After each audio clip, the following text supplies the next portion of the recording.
Bonjour à tous et à toutes. J'espère que vous pourriez tous me voir et m'entendre également convenablement. Je m'appelle Yeva Basso-Kaïté et je suis employée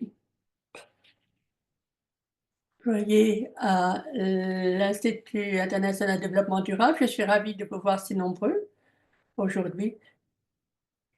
Nous allons voir ensemble comment les règles de l'agriculture peuvent aider les agriculteurs dans les pays en développement.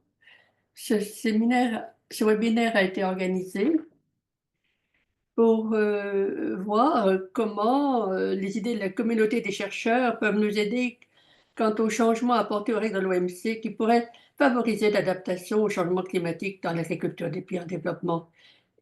Il s'agira donc d'identifier les biens d'adaptation d'agriculture, de les rendre plus abordables, d'augmenter leur adoption par les agriculteurs des pays en développement et de réorienter le soutien agricole vers des cultures et des pratiques favorables à l'adaptation tout en évitant les distorsions commerciales et non-respect des limites de subvention en vertu de l'accord sur l'agriculture de l'OMC. Il y a bien sûr bien d'autres moyens. Par exemple, il y a le transfert des technologies vers les agriculteurs des pays en développement, mais nous n'aurons pas le temps d'en débattre aujourd'hui. Aujourd'hui, nous allons nous concentrer sur les biens d'adaptation, l'accès au marché et le soutien interne, comme on l'appelle ici. Aujourd'hui, nous avons une liste d'intervenants tout à fait exceptionnelle. Nous avons Philippe Ossanal, qui est à la tête de l'Institut d'environnement de Stockholm pour l'Afrique et, entre autres, pour vous planter le décor. Ensuite, nous entendrons notre collègue Katharina Schmidt qui vous parlera des biens d'adaptation en agriculture. Et on en discute en ce moment, on essaie de rendre l'adaptation plus abordable, mais de quels biens s'agit-il exactement qui doivent être adaptés? Elle va nous présenter donc les biens d'adaptation qui conviennent à certains contextes, en tenant compte de certaines circonstances, en fonction de la situation des différents membres. Elle nous en dira plus là-dessus. Et enfin, nous discuterons également des subventions agricoles. Nous avons Lastring, qui est un expert en commerce agricole et qui est bien connu à l'OMC en matière de soutien interne, ainsi que David Orden, qui est donc enseignant à la Virginia Polytechnic Institute et au State University, qui ont publié un livre sur le soutien interne à l'OMC. Donc, Lars et David nous en diront plus donc, sur l'accord sur l'agriculture de l'OMC pour nous aider à comprendre quelles sont les dispositions dans les pays en développement, les dispositions en matière d'agriculture qui peuvent aider les producteurs dans les pays en développement.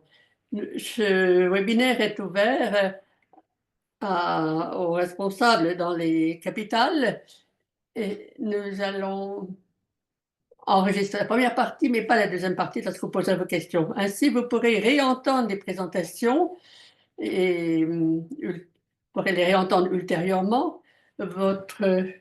Mais les débats resteront confidentiels. Vous pouvez donc intervenir comme vous le voulez. Vous pouvez passer par le chat pour ce faire. Vous pouvez également lever la main dans la deuxième partie de notre webinaire qui sera consacré aux questions. Nous, les Vous pouvez, n'hésitez pas à poser vos questions aux intervenants. Vous aurez environ une demi-heure à se faire, donc à la fin des présentations.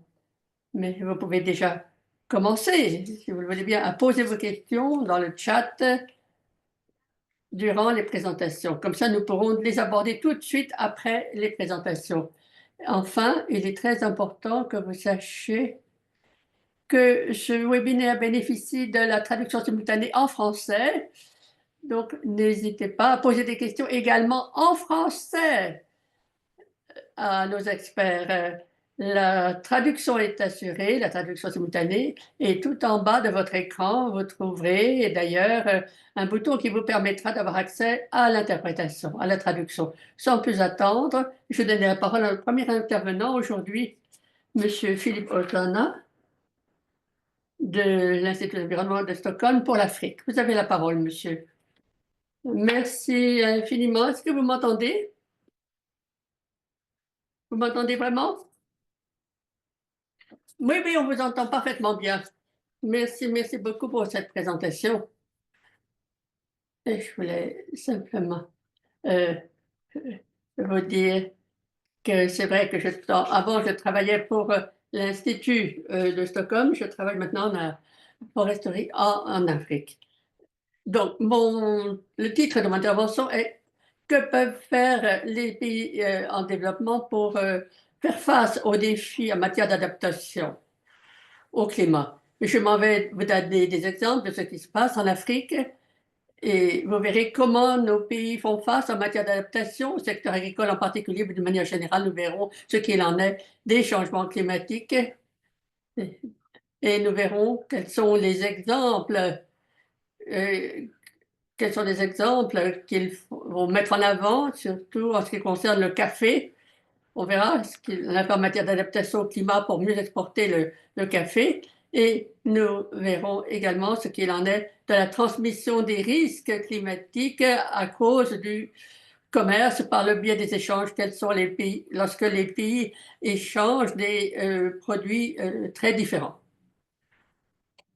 Ensuite, oui, juste pour vous donner quelques explications sur ce qu'est l'adaptation.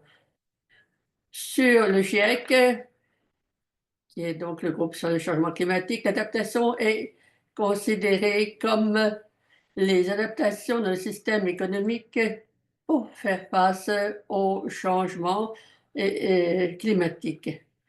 Dès lors que nous parlons d'adaptation, il s'agit de voir comment les individus, les pays lancent des pratiques ou des processus et gèrent leurs politiques pour réagir au changement climatique avant même de connaître les aléas des changements climatiques. Il est bon d'être prévenu plutôt que de réagir après coup.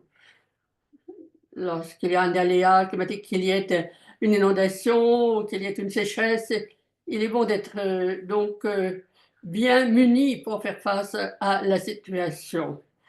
Et quand on voit quels sont les accords qui existent actuellement, on a beaucoup parlé des mesures d'atténuation qui permettent de limiter, par exemple, l'émission des gaz de serre, qui sont la source des réchauffements de la Terre. Et il est important aussi de voir les choses au niveau mondial et pas simplement national. Donc, des mesures d'adaptation, d'atténuation sont très importantes pour les pays en développement, surtout en Afrique. C'est très important parce que certaines des mesures d'adaptation qui sont prises dans- avec des pays avec qui ils sont en relation dans d'autres parties du monde ont un impact. On a pu le constater. Il est donc important de considérer aussi cette question comme une question euh, d'envergure mondiale. Et comme on le sait, actuellement, nous avons actuellement un accord sur l'abaissement de la température au niveau mondial, mais il y a d'autres mesures qui ont été prises en matière d'atténuation. Diapositive suivante, s'il vous plaît. Je voulais juste vous donner un exemple de ce qui se passe en Afrique et pourquoi c'est important pour l'Afrique. Quand on parle du changement climatique et de l'agriculture, il est important d'évoquer les systèmes agricoles. Et on voit en Afrique qu'on est confronté à toutes sortes de systèmes agricoles. On produit naturellement différemment dans les différentes régions parce que la terre, évidemment, n'est pas partout la même. Et, et la production alimentaire en Afrique repose actuellement sur les systèmes euh, qui tiennent compte, bien sûr, des zones géographiques.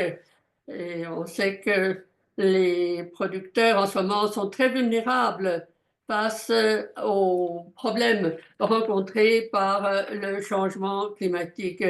Il est évident que lorsque l'on plante, que lorsque les cultures sont confrontées à des températures très élevées, elles ne se développent pas de la même manière. Il faut donc trouver des moyens d'éviter le dessèchement des terres aussi à cause de sécheresse. Et il faut aussi pouvoir stocker des produits alimentaires, mais là aussi on est confronté à des longues périodes de sécheresse. Donc les différentes régions sont affectées différemment en fonction du changement climatique.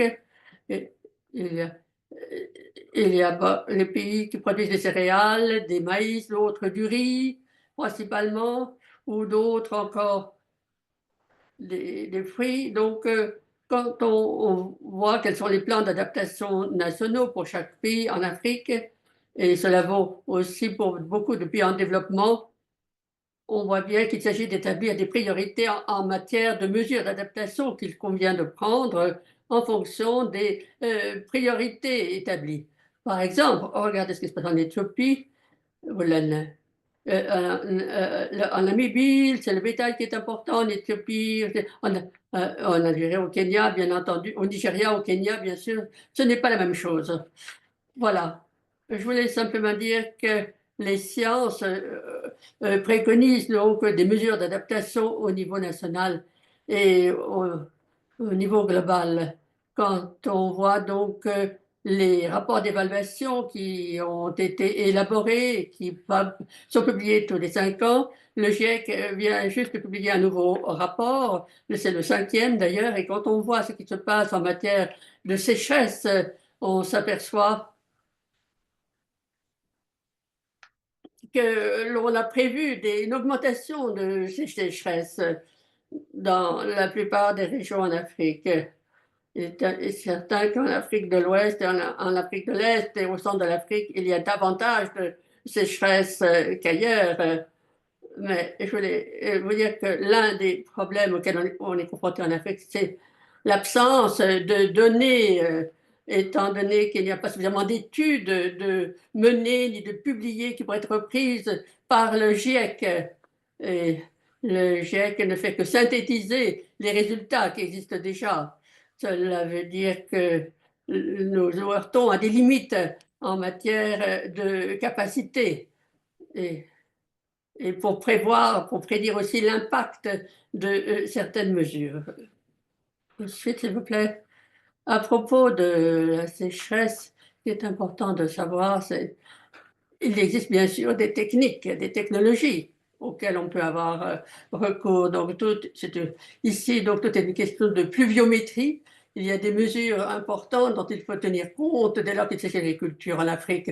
Et il y a des technologies. Il s'agit bien sûr de prévoir à l'avance ce qui peut se passer avec des systèmes d'alerte. Et la première stratégie qui a été développée en fait pour entre 2015 et 2022, on voit que différents pays réagissent différemment en, en Sierra Leone, au Congo, au Sierra Leone, en Guinée. On a étendu les zones d'agriculture. C'est important de le savoir, parce que pour moi, si l'on veut un système résilient, il faut aussi pouvoir gérer les systèmes d'irrigation. Et ce sont donc des priorités que les pays ont établies en matière d'adaptation, et c'est important de le savoir. Ensuite, je voulais simplement vous dire que si on voit quelles sont les politiques qui ont été adoptées au niveau régional, continental en matière d'agriculture, eh bien, ce qui vient à l'esprit, bien sûr, c'est les engagements qui ont été pris au niveau du système de production agricole. Quant à la stratégie agricole pour la période 2022-2032, une stratégie a été établie. Donc, et en matière d'agriculture, il est très important de pouvoir planifier parce qu'au sud du Sahara, on sait que les pays dépendent à 60-70% dans le PIB de l'agriculture. C'est important pour l'emploi, pour l'économie au niveau national. et donc l'évolution de la de, euh, de la situation euh, sur le plan de l'agriculture est très important. Donc, un engagement a été pris, comme vous le savez. Une déclaration a été faite en Afrique pour mieux gérer les terres. C'est la déclaration que vous connaissez tous. Il s'agit également de lancer de nouvelles capacités en matière de systèmes d'alerte précoce qui, pour l'instant, ne sont pas suffisants. Mais je sais que pour ça, il faut certaines technologies pour mieux planifier et cela peut aider à l'adaptation. En tout cas, ces mesures ont pour but de garantir la production et au niveau donc du développement de la résilience, malheureusement, la situation n'est pas suffisamment évoluée. Et je voudrais vous parler de quelques mesures qui ont été prises en matière d'adaptation au climat et qui fournissent des possibilités d'échange. Si je vous donner un exemple, eh bien, nous venons procéder à une étude pour voir quelles sont les possibilités d'adaptation dans les zones qui produisent du café. Et il est important donc de développer de meilleures pratiques que, par exemple, la question des pesticides, la question donc du recours à certains produits. Tout cela est important et il faut bien sûr améliorer les choses si l'on veut augmenter les exportations. Mais bien sûr, cela étant, on est confronté aux problèmes climatiques, mais il faut tenir compte des besoins des, des besoins sur tous les marchés, en particulier au niveau de l'Union européenne. Bon, je voulais simplement évoquer ceci parce que quand on voit ce qui se passe à l'Union européenne, où on exporte beaucoup de café, il y a des mesures très importantes qu'il convient de prendre. On l'a vu, il y a eu une augmentation de 60% ces 10 dernières années. Et en Allemagne, en Italie, en Belgique, en Espagne, en France, le reste de ces pays. Donc, les exportations de café vers ces pays ont beaucoup augmenté ces derniers temps. Et je ne vais pas entrer dans les détails. Je dirais qu'après avoir passé en revue un certain nombre d'études qui encouragent donc l'agroforesterie, je voulais parler donc de ce qui se passe dans l'agroforesterie à base de café, le café ombragé, et qui a en moyenne un effet positif, significatif et constant sur le stock total de carbone avec l'augmentation de 77%. Et les accords de Paris permettent en fait donc le commerce en matière de carbone. C'est une possibilité que l'on peut relever et cela peut peut-être améliorer les choses en matière de financement. Et j'aimerais conclure en rappelant le travail que nous avons accompli quand on voit ce qui se passe en matière de climat et de financement. Regardez de quelle manière on voit comment les risques climatiques évoluent en fonction des différents pays, en fonction des produits importés, des exportations. Et on voit que la chaîne logistique joue un rôle très important dès lors qu'il s'agit des transmissions, des risques et ça a des conséquences sur l'adaptation. Voilà. Nous, nous avons regardé 6 matières premières. Le riz, le blé et le maïs, ce sont des produits de base. Prochaine diapo. Lorsque vous regardez ces matières premières et l'impact projeté des changements climatiques, vous savez que pour le blé, les changements climatiques auront un impact négatif sur la production de ces denrées alimentaires. Bon, il se peut que la production du blé augmente dans certaines régions, mais la production du riz et du maïs, ce sont des produits essentiels pour l'Afrique.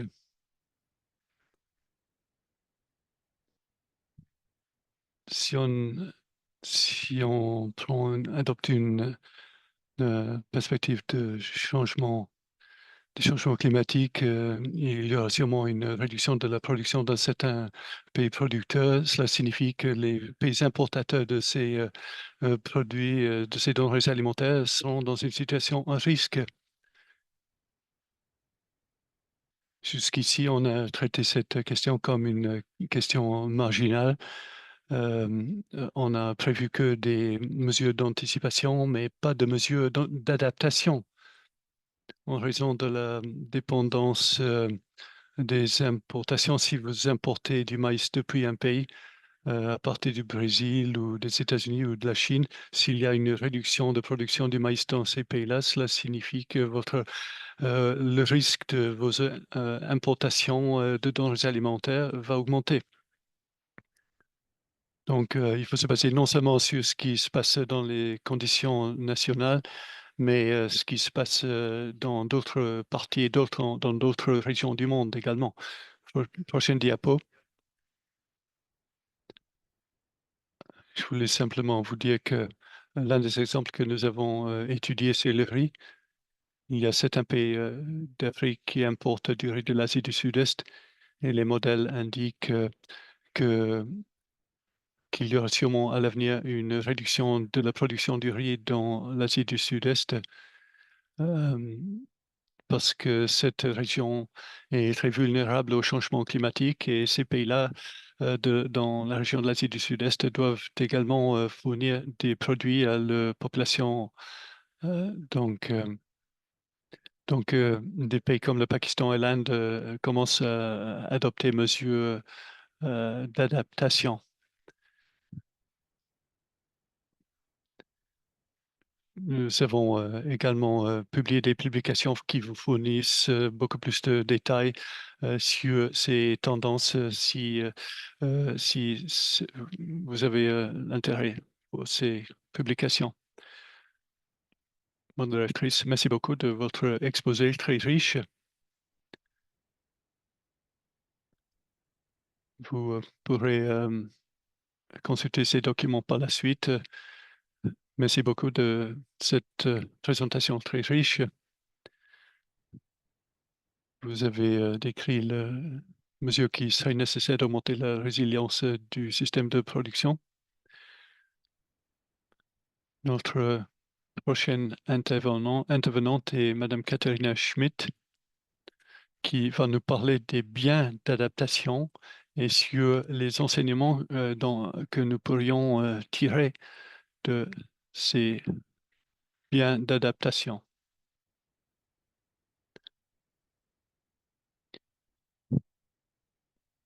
Merci beaucoup de m'avoir donné la parole et merci beaucoup Philippe de votre exposé excellent et d'avoir fait le lien entre le commerce et les changements climatiques. J'aimerais vous expliquer le concept des biens d'adaptation climatique et vous expliquer l'utilité de ce concept lorsqu'il s'agit de soutenir les pays dans le Sud et les mesures d'adaptation nécessaires en matière de le commerce. En ce qui concerne les biens d'adaptation, je ne sais pas si certains d'entre vous connaissent ce concept.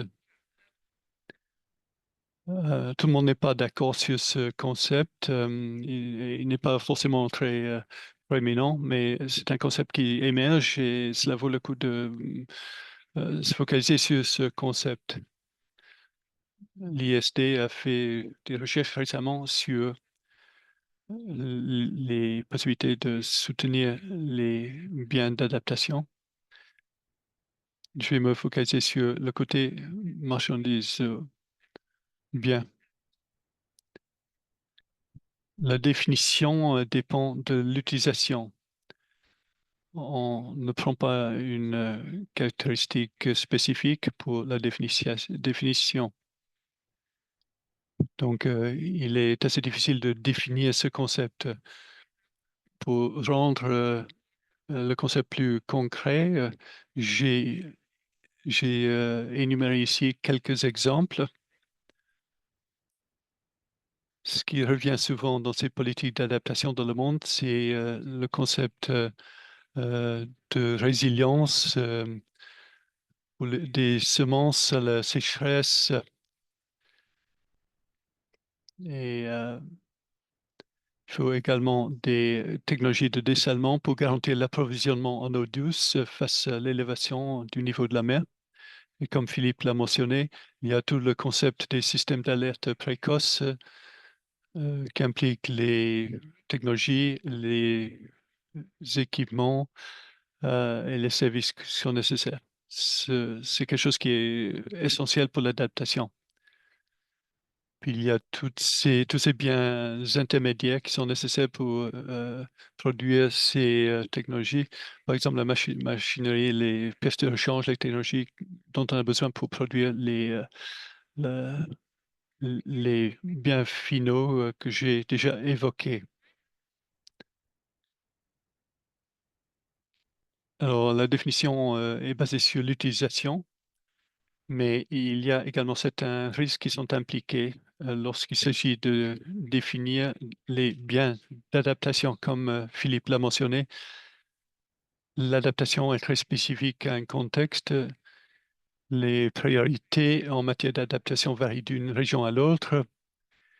On a besoin de définir les risques climatiques de manière itérée. Nous sommes tous confrontés à des incertitudes en matière de changement climatique, donc il est difficile de définir quelque chose sous la forme d'une liste statique de biens d'adaptation. Pourquoi nous mettons l'accent là-dessus? Parce qu'il y a ce concept euh, du défi de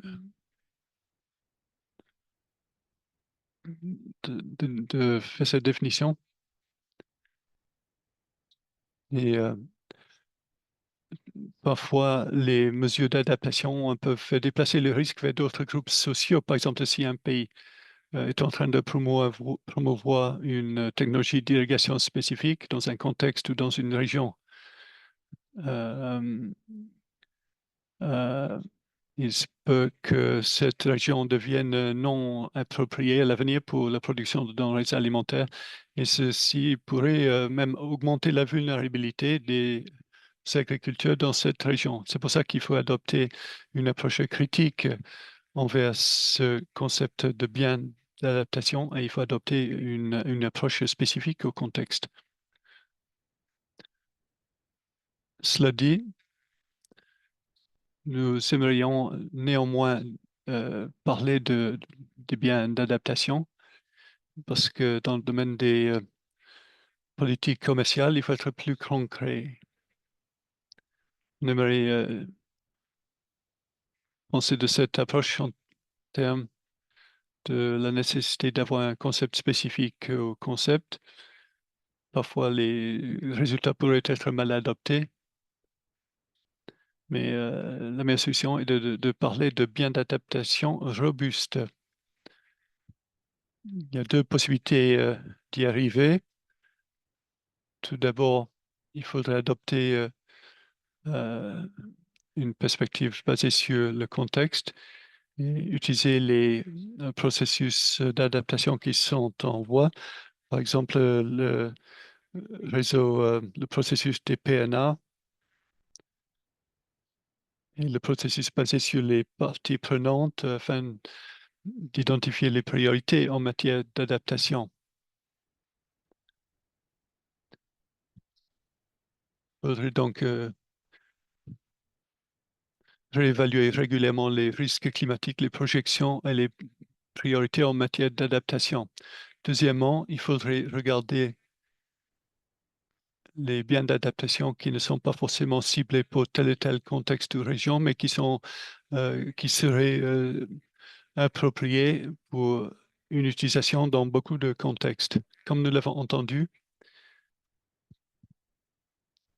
il y a c'est un bien qui sont souvent mentionnés dans les politiques d'adaptation nationale. Par exemple, les mesures d'alerte précoce, parce que là, il y a le risque de mauvaise adaptation est réduit. Puis il y a certaines solutions d'adaptation qui ont des co-bénéfices. Par exemple, la forestation pourrait avoir des avantages en termes de réduction de carbone et en matière d'avantages sociaux. Ceci pourrait être plus approprié pour la- l'élaboration d'une liste plus globale. Permettez-moi de vous donner quelques exemples qui ont été déjà intégrés dans les PNA de certains pays. Par exemple, des variétés de cultures résistantes au climat, des semences tolérantes à la sécheresse ou résistantes aux inondations ou résilientes à la chaleur.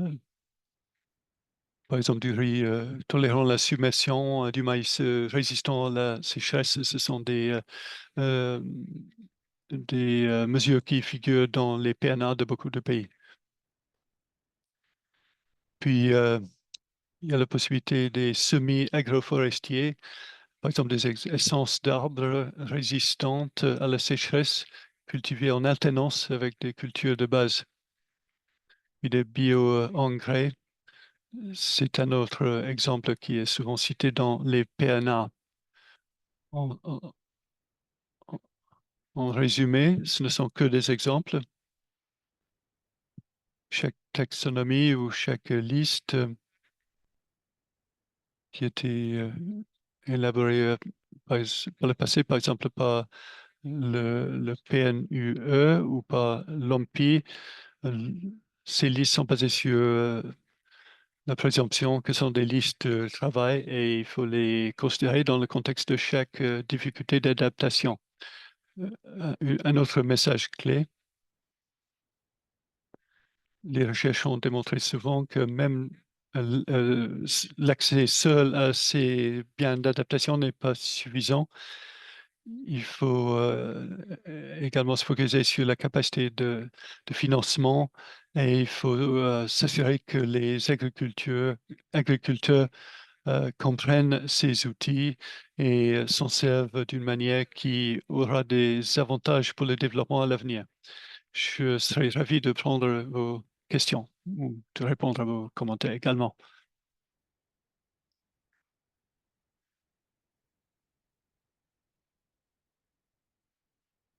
Oui, merci beaucoup. C'est vraiment très, très intéressant de parler de résilience. Nous avons un projet qui concerne l'Asie et l'Est de l'Asie. Et je dois dire que j'ai hâte d'en voir les résultats.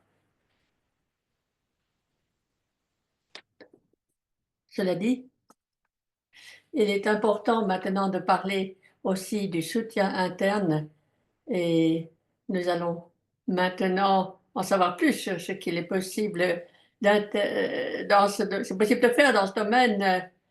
Là, et David ont maintenant la parole. Vous pouvez commencer quand vous voulez.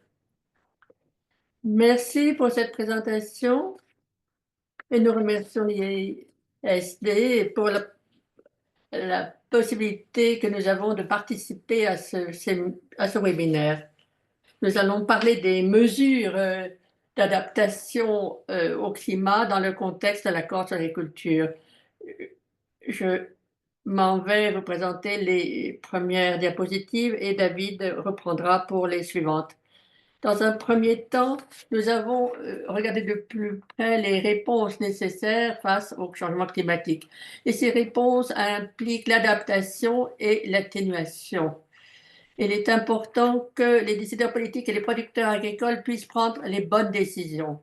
En matière d'adaptation, tout d'abord, et cela concerne davantage les avantages sur le plan privé en matière d'adaptation, donc, et l'atténuation concerne et l'adaptation et l'atténuation. Il y a donc un recoupement. Tout à l'heure, il y a été question d'une adaptation inefficace, ce qui est bien sûr un sujet de préoccupation réel.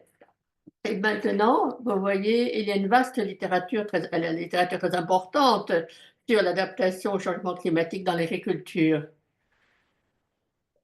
Et certaines mesures sur le plan politique peuvent faciliter l'adaptation nécessaire des producteurs. Et les producteurs peuvent aussi s'adapter eux-mêmes. Et les politiques peuvent aussi récompenser les producteurs qui s'adaptent, ce qui constitue une incitation supplémentaire à l'adaptation. Et nous pouvons également classer les politiques d'adaptation afin d'améliorer les possibilités d'absorption, les possibilités d'adaptation ou de transformation. Ces politiques d'adaptation peuvent à court terme aider les producteurs à absorber les chocs et à moyen terme, et ces politiques peuvent aider les producteurs à s'adapter en procédant à des changements dans leur production agricole. Et à long terme, ces politiques peuvent soutenir des changements structurels ou des transformations qui peuvent inclure l'aide aux producteurs à quitter ce secteur. Donc, la question est de savoir comment faire en sorte que cette diversité des politiques d'adaptation puisse être intégrée dans l'accord sur l'agriculture et quels sont les changements qui sont à envisager. Est-ce qu'il y a des changements d'ailleurs qui doivent être envisagés? Merci. Ensuite, le soutien de la boîte verte nous donne beaucoup d'exemples et il n'y a pas de limite, en fait, pour ce qui est de la boîte verte. Il est important d'augmenter les possibilités d'adaptation. Les services gouvernementaux sont là pour aider les producteurs à améliorer leur capacité d'adaptation. Les informations sur l'événement climatique doivent être diffusées, localisées, et une recherche doit être menée de sorte que, par exemple, les cultures et soient mieux adaptés au climat. Et il est important également de diffuser une plus grande vulgarisation, de formation pour renforcer la capacité d'adaptation des producteurs et des institutions. Il y a aussi les services d'infrastructure en dehors des exploitations. Il est important que les communautés aident à gérer l'eau. Et il est important que les réseaux en dehors des exploitations et que les infrastructures qui peuvent fournir de l'énergie aux producteurs soient bien en place. Il faut que tout cela soit pris en compte. Cela dit, nous savons que les critères qui relèvent de la boîte verte tiennent compte de toutes sortes de euh, politiques en matière d'adaptation. Mais la lutte contre les ravageurs et les maladies s'avère différente selon les environnements dans lesquels on se trouve. Lorsque les producteurs sont vraiment confrontés à de nouvelles types de menaces, nouveaux types d'espaces envahissants, par exemple, il est important de voir quelles sont les dépenses qui sont prises en compte dans le cadre de la boîte verte. Et parfois, dans certains cas, pour que le bétail puisse paître, il faut aller très loin face aux sécheresses, un sol trop sec. Il est donc important de voir dans quelle mesure on peut aider les producteurs, les agriculteurs, les pasteurs, le secteur. Donc, des pasteurs doivent être pris en compte. Il est important que les producteurs soient pris en compte dans tous ces domaines parce qu'ils sont confrontés à des risques accrus. Le gouvernement peut payer un producteur afin de prévenir et organiser la gestion des risques et aussi s'occuper des risques que rencontrent d'autres producteurs. Il s'agit de contrôler donc les ravageurs ou les maladies pour les bétails. Et il est question dans la boîte verte de versement, n'est-ce pas? qui sont assez vagues pour soutenir donc l'adaptation et l'atténuation. L'ampleur des paiements est aussi limitée. Si l'on doit soutenir davantage d'adaptation, l'on voit qu'il est très difficile aussi de verser davantage en fonction des résultats obtenus par les agriculteurs.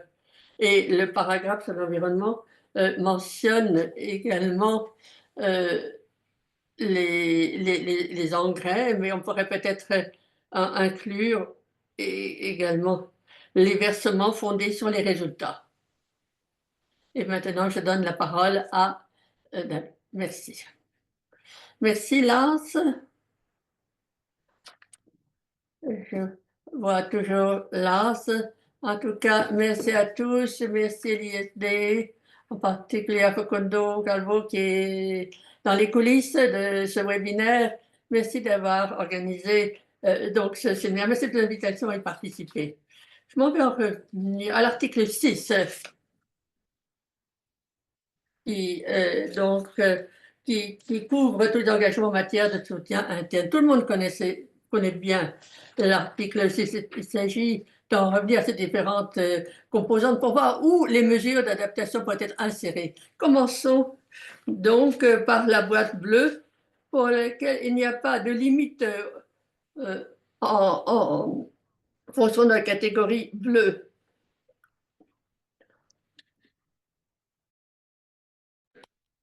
Il s'agit simplement de tenir compte de certaines exigences en matière d'adaptation.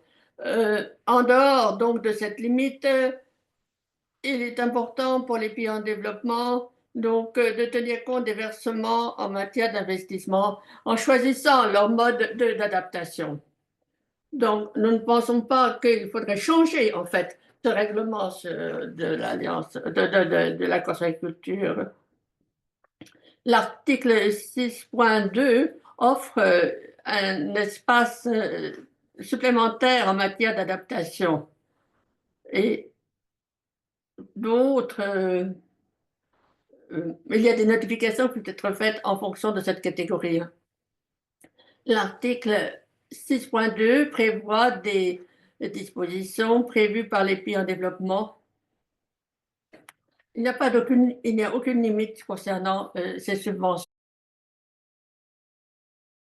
On l'a vu très, très clairement tout à l'heure, il n'y a donc pas de limitation.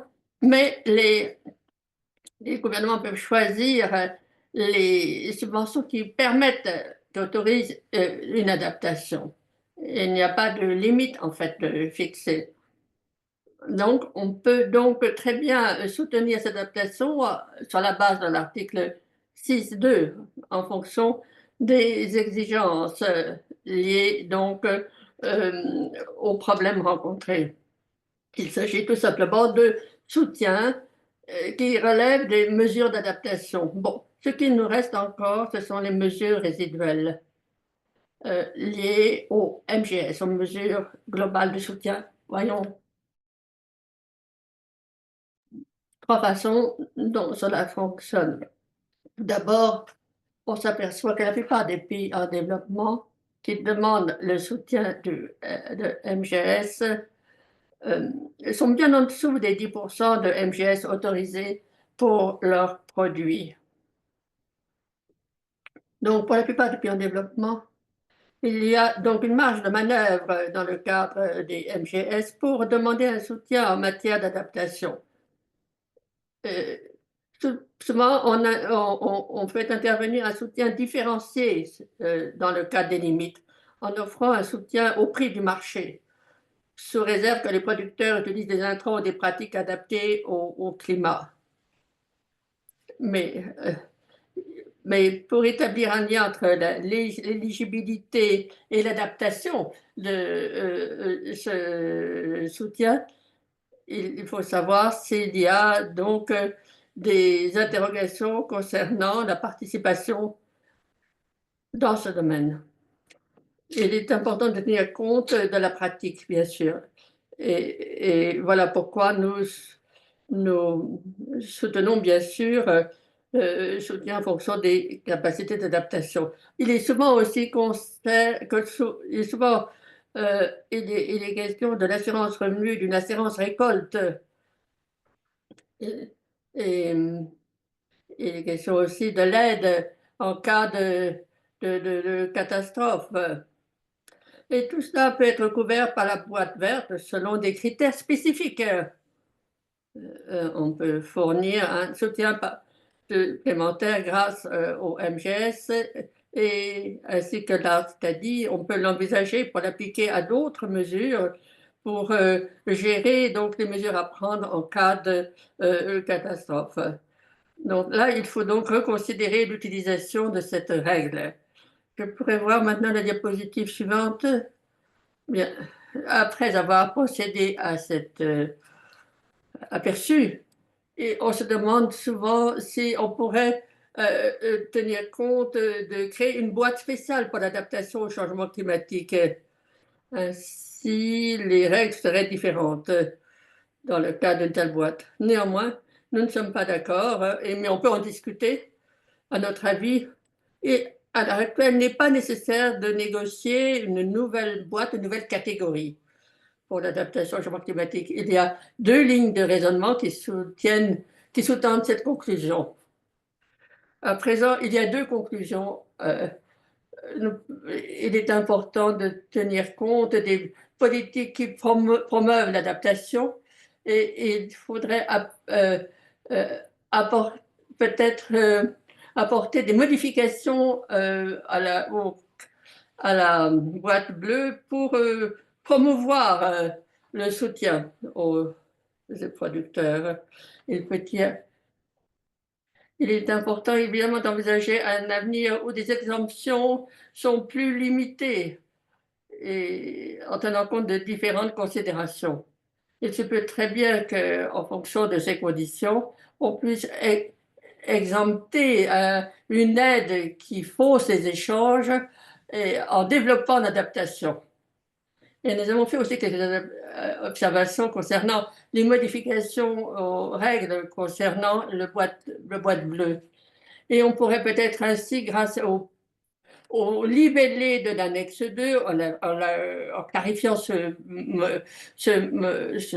libellé, d'exempter des limites, des mesures qui ont le moins d'effet de distorsion sur le commerce et qui fournissent des biens publics, qui favorisent l'adaptation au changement climatique, même si leurs effets sur la production sont supérieurs au minimum, surtout par rapport aux accords TBT, SPS, pardon, SPS.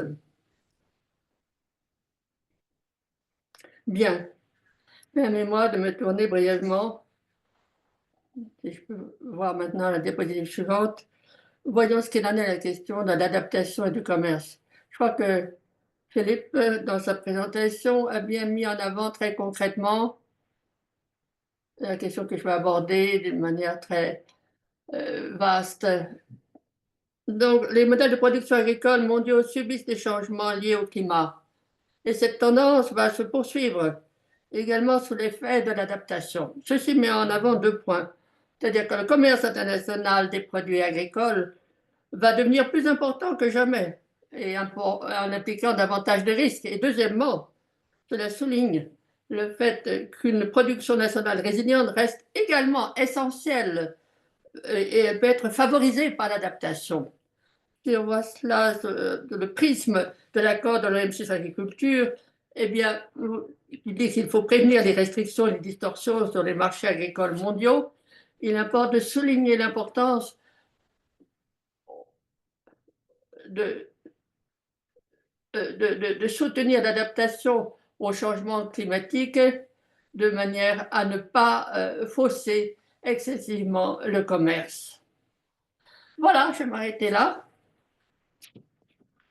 Il y avait encore une diapositive. Ici, donc, vous voyez quelques références à des articles que nous trouvons importants et que vous pouvez consulter. Nous faisons une allusion également à notre tout dernier livre qui a été mentionné tout à l'heure et qui concerne différentes questions concerne donc le soutien interne par rapport donc à l'OMC. Merci.